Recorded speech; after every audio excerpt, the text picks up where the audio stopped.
ભરતજી ને નવીનજી બધા ભેગા થવાના હતા. સંજોગ વસાત એને 10 દાડા 7-8 દાડા પછી રાખ્યું છે. અને ત્યાં આજ પાટણની મીટિંગ હતી, એમાં પણ અલ્પેશભાઈ એ સાઉન્ડમાં બોલ્યા છે. કેમ કે જે ડીજે વાળી વાત તો કરવાની નથી, એમાં કશું કોઈ જ ફેરફાર કરવાનો નથી. કોણ મુદ્દાઓ જે ત્યાં પાકા જ છે, એમાં લગીને કાંઈ પણ આગુ પાછું કરવાનું નથી. ને આપણે જે આ બાજુ મંત્રીએ કીધું એમ આ બાજુથી ક્યાંય બંધ પણ થયો નથી. પણ ક્યાંક બોલા ડીજે એટલે ધારો કે પેલા ઢોલ હોય, નાસિક ઢોલ હોય, પેલા તરતડિયા હોય, પછી ક્યાંક ને ક્યાંક ઘણું મીડિયામાં સોશિયલ મીડિયામાં જોઉં છું કે ટ્રેક્ટર વચ્ચે મેરે અને ટ્રેક્ટરનું ટેપ વગાડીને ઉપર લગે કે એની બેનનું માન રાખીને ટ્રેક્ટરના ડીજેથી રમવા. એટલે આપણે બંધ કરાવવાના પહેલા રસ્તા તો કંઈક નાના નાના નીકળી રહ્યા છે.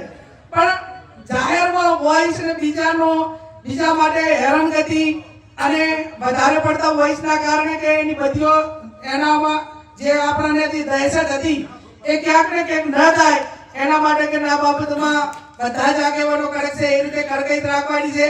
ભેગું કરીને 10 દાડા પછી એ આગેવાનોએ કીધું કે ભાઈ નાસિક ઢોલ હોય, ઢોલ હોય, આપણે ટ્રેક્ટર ઉપર ટેપની વાત હોય કે સાઉન્ડ સિસ્ટમ હોય કે તે આપણે એનો અર્થ એ થયો કે એક જ જગ્યા ઉપર રહીને જે વગાડીને મનોરંજનના નાના મોટા કાર્યક્રમો એમના ટ્રેક્ટરના રોલા થ્રુ થતા હોય તો એમાં સમાજને વાંધો નથી. પણ તમે આ રીતે કાંઈ કરશો તો એમાં આ બાજુ તો બધા જ મારે સોશિયલ મીડિયાના યુવાનોને અભિનંદન આપવા પડે કે એક વ્યક્તિ ક્યાંક કરે તો એના ઉપર તૂટી પડે છે.